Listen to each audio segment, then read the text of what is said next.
दोस्तों, अगर आपने जेसन हॉरर स्टोरी पार्ट 1 और 2 नहीं देखी है तो पहले आप उसे देख लें, वरना ये स्टोरी आपको समझ में नहीं आएगी। पिछली वीडियो में आप लोगों ने देखा था गुल्ली बुल्ली और मिशेल जेसन से अपनी जान बचाकर भागने की फिराक में थे, लेकिन गाड़ी में पेट्रोल ना के बराबर बचा हुआ था और जेसन भी गाड़ी के बिल्कुल करीब पहुंच चुका था। और इसी हड़बड़ाहट की वजह से मिशेल गाड़ी स्टार्ट नहीं कर पाती और पकड़ी जाती है। और फिर जेसन मिशेल के साथ क्या करता है वो आप खुद ही देख लीजिए।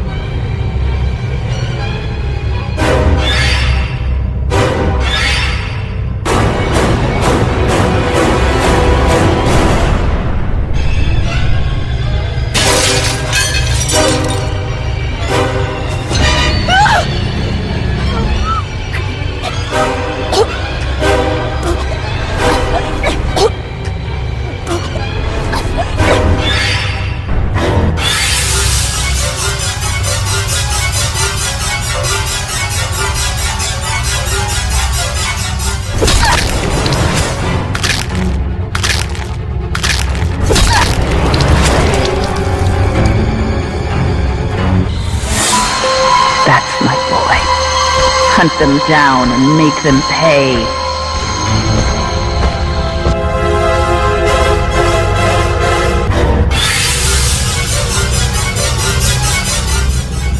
और अब आगे की स्टोरी देखते हैं। गुल्ली और बुल्ली की किस्मत अच्छी है कि ये दोनों गाड़ी से बाहर निकलकर भागने में कामयाब हो गए, वरना जेसन इन दोनों को भी मिशेल की तरह मार डालता। लेकिन जेसन इतनी आसानी से तो इन दोनों को यहाँ से नहीं जाने देगा। ये पूरा एरिया जेसन का है और जेसन यहाँ आने वाले किसी भी इंसान को जिंदा नहीं छोड़ता, तो फिर वो गुल्ली और बुल्ली को जिंदा कैसे छोड़ सकता है। जेसन 5 लोगों को पहले ही मार चुका है और अब वो गुल्ली और बुल्ली के पीछे जा रहा है। लेकिन गुल्ली और बुल्ली कब तक अपनी जान बचाकर भागते रहेंगे? इन दोनों को इस एरिया से बाहर निकलना होगा, लेकिन कैसे? क्योंकि गुल्ली बुल्ली के स्कूटर में पेट्रोल ही नहीं है और कार का पेट्रोल भी खत्म हो चुका है। लेकिन हाँ, केविन ने मरने से पहले बताया था कि गाड़ी में थोड़ा पेट्रोल है। अगर कार स्टार्ट हो गई तो गुल्ली और बुल्ली यहाँ से निकल सकते हैं। गुल्ली और बुल्ली भागते हुए एक घर के पीछे छुप जाते हैं। तभी बुल्ली के दिमाग में एक आइडिया आता है। वो गुल्ली से कहता है कि गुल्ली, क्या तुम कार स्टार्ट कर सकते हो? लेकिन मिशेल उसे स्टार्ट नहीं कर पाई थी और जेसन ने उसे मार डाला। गुल्ली कहता है, हाँ मैं कर सकता हूँ, लेकिन मुझे थोड़ा टाइम चाहिए होगा। लेकिन जेसन बहुत तेज़ी से गुल्ली और बुल्ली की तरफ ही आ रहा है। ये देखते ही बुल्ली गुल्ली से कहता है कि तुम जाकर गाड़ी स्टार्ट करो, मैं जेसन को दूसरी तरफ लेकर जाता हूँ। ये कहकर बुल्ली दूसरी तरफ चला जाता है और गुल्ली गाड़ी की तरफ जाता है। जेसन बुल्ली को भागते हुए देखता है तो वो भी उसके पीछे पीछे चला जाता है। बुल्ली भागते हुए जेसन को अपने साथ गुल्ली से दूर ले जाने की कोशिश करता है ताकि जेसन गुल्ली के करीब ना जा सके और उसे गाड़ी स्टार्ट करने का मौका मिल जाए। और इधर गुल्ली गाड़ी को स्टार्ट करने की कोशिश कर रहा है, लेकिन वो डरा हुआ भी है। गाड़ी स्टार्ट करते हुए कभी वो अंदर की तरफ देखता है तो कभी बाहर की तरफ। और इधर बुल्ली दौड़ते दौड़ते थक चुका है। अगर गाड़ी थोड़ी देर में स्टार्ट नहीं हुई तो बुल्ली आखिर कब तक दौड़ता रहेगा? गुल्ली की मेहनत रंग लाई और गुल्ली ने अपने हाथ पैर हिला हिलाकर गाड़ी के अंजर पंजर ढीले कर दिए और गाड़ी स्टार्ट हो गई। और फिर गुल्ली गाड़ी से बाहर निकलकर बुल्ली को ढूंढने की कोशिश करता है। तभी सामने बुल्ली दौड़ता हुआ नजर आता है। गुल्ली हाथ हिलाकर उसे बुलाने की कोशिश करता है और फिर बुल्ली भागता हुआ गाड़ी में जाकर बैठ जाता है। गुल्ली और बुल्ली को जल्दी यहाँ से निकलना होगा, वरना कोई और मुसीबत यहाँ आ जाएगी। लगता है आ गई।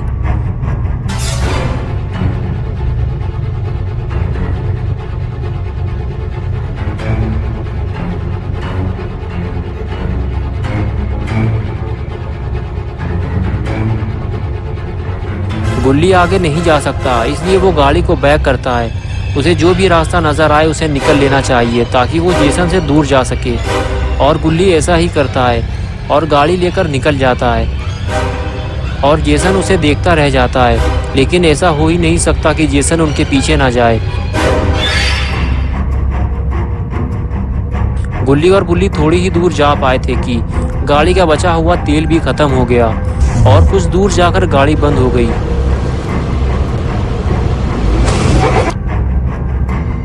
बुल्ली कहने लगा, क्या हुआ गुल्ली, तुमने गाड़ी क्यों रोक दी? जेसन हमसे ज़्यादा दूर नहीं है। गुल्ली बोला, हाँ पता है, लेकिन क्या करूं, गाड़ी का बचा कुचा तेल भी खत्म हो गया आज की रात हमें यहीं गुजारनी पड़ेगी। बुल्ली बोला, क्या आज की रात हम यहाँ गुजारेंगे? लेकिन हमें तो ये भी नहीं पता कि ये कौन सी जगह है। और फिर गुल्ली और बुल्ली दोनों गाड़ी से बाहर निकलकर उस जगह को देखते हैं। गुल्ली कहता है कि ये हम कहाँ आ गए? Welcome to Camp Crystal Lake. ये कौन सी जगह है? चलो अंदर चलकर देखते हैं। और फिर दोनों क्रिस्टल लेक की तरफ बढ़ने लगते हैं। गुल्ली कहता है कि मुझे लगता है कि आसपास जरूर कोई झील होगी जिसका नाम होगा क्रिस्टल झील। बुल्ली बोला, हाँ मुझे भी ऐसा ही लगता है। और इस तरह दोनों बातें करते हुए आगे बढ़ते रहते हैं। और तभी अचानक उनकी नज़र सामने खड़ी हुई कार पर पड़ती है जो उनके ठीक सामने खड़ी हुई है और उस पर कोई लेटा भी हुआ है। ये देखकर गुल्ली और बुल्ली को सुकून मिला कि वो दोनों अकेले नहीं हैं, एक और इंसान उनके साथ है। और फिर दोनों उस इंसान की तरफ बढ़ते हैं, इस उम्मीद के साथ कि वो इन दोनों की मदद ज़रूर करेगा क्योंकि उसके पास कार भी है। गुल्ली पास जाकर उसे उठाता है और जैसे ही वो उठता है गुल्ली उससे कहता है कि क्या तुम हमारी मदद कर सकते हो? हमें तुम्हारी मदद की ज़रूरत है।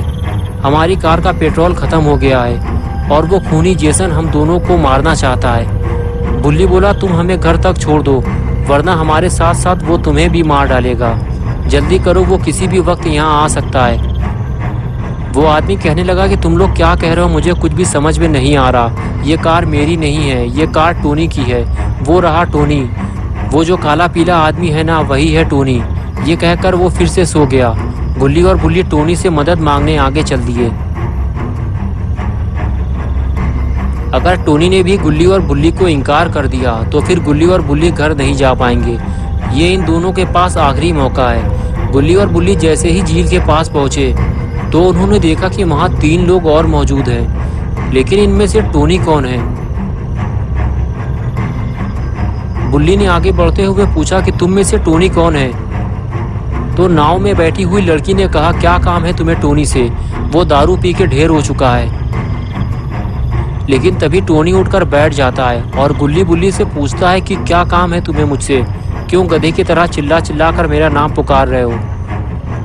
गुल्ली बोला, टोनी भाई हमें तुम्हारी मदद की ज़रूरत है। क्या तुम हमें हमारे घर तक छोड़ सकते हो? मेरी कार का पेट्रोल ख़त्म हो गया है और एक पागल खूनी जिसका नाम जेसन है वो हमें मारना चाहता है। वो किसी भी वक्त यहाँ आ सकता है। टोनी बोला, कहीं तुम जेसन वोरहीस की बात तो नहीं कर रहे हो? लेकिन वो तो मर चुका है। गुल्ली बोला, वो जिंदा है। उसके चेहरे पे मास्क है और उसके हाथ में एक तलवार है और वो इधर ही आ रहा है। ये सुनते ही टोनी उठकर खड़ा हो गया और सामने बैठे हुए अपने दोस्त से बोला कि जल्दी पुलिस को फ़ोन लगाओ और बताओ कि एक पागल खूनी यहाँ घूम रहा है, हमारी जान को खतरा है। लेकिन टोनी का दोस्त कहने लगा कि किसी ने जेसन का मास्क पहनकर इन दोनों को डरा दिया होगा, तुम डरो मत यार। तभी बुल्ली बोला, उसने हमारे सामने 5 लोगों को मार डाला है और तुम्हें ये सब झूठ लग रहा है? और तभी पीछे से टोनी आया और कहने लगा, चलो मेरे साथ, मैं तुम लोगों को तुम्हारे घर छोड़ देता हूँ। और इधर टोनी के दोस्त ने बात को सीरियसली लेते हुए पुलिस को फ़ोन कर दिया। और इधर गुल्ली बुल्ली टोनी के साथ घर चल दिए। लेकिन आगे कोई रास्ता न होने की वजह से गुल्ली और बुल्ली को वापस उसी रास्ते से जाना पड़ा जहाँ से वो आए थे।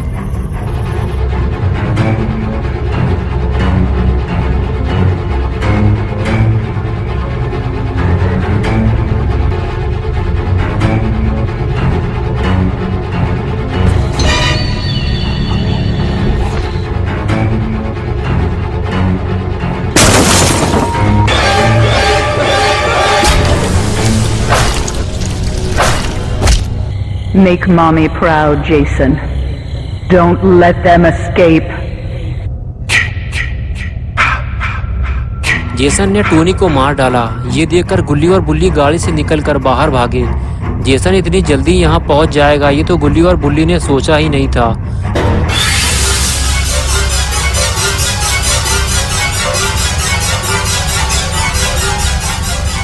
गुल्ली और बुल्ली चिल्लाते हुए वापस आए और कहने लगे, सब लोग जल्दी निकलो यहाँ से।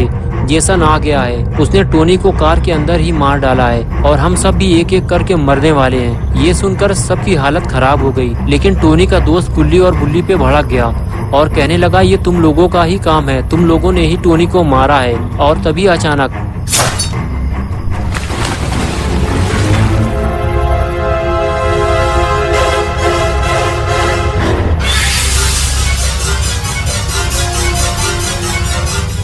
वो लड़की कहती है उसे गोली मार दो। टोनी की राइफल टेंट के अंदर रखी हुई है। गुल्ली फौरन भागते हुए टेंट के अंदर जाता है।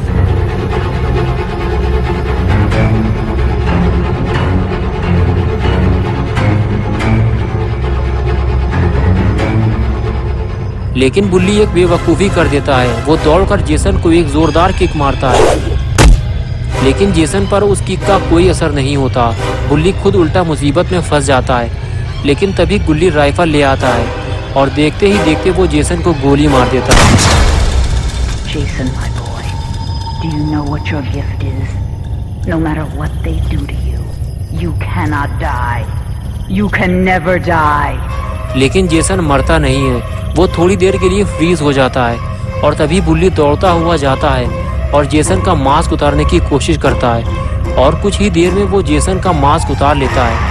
लेकिन बुल्ली ने जेसन का मास्क उतार के अच्छा नहीं किया। तो क्या होगा अब गुल्ली बुल्ली के साथ, और आखिर क्यों मारता है जेसन बेकसूर लोगों को, ये हम देखेंगे पार्ट 4 में। तो दोस्तों, अगर आपको ये स्टोरी अच्छी लगी है और आप पार्ट 4 देखना चाहते हैं तो इस वीडियो को लाइक करें, चैनल को सब्सक्राइब करना और बेल आइकन दबाना ना भूलें।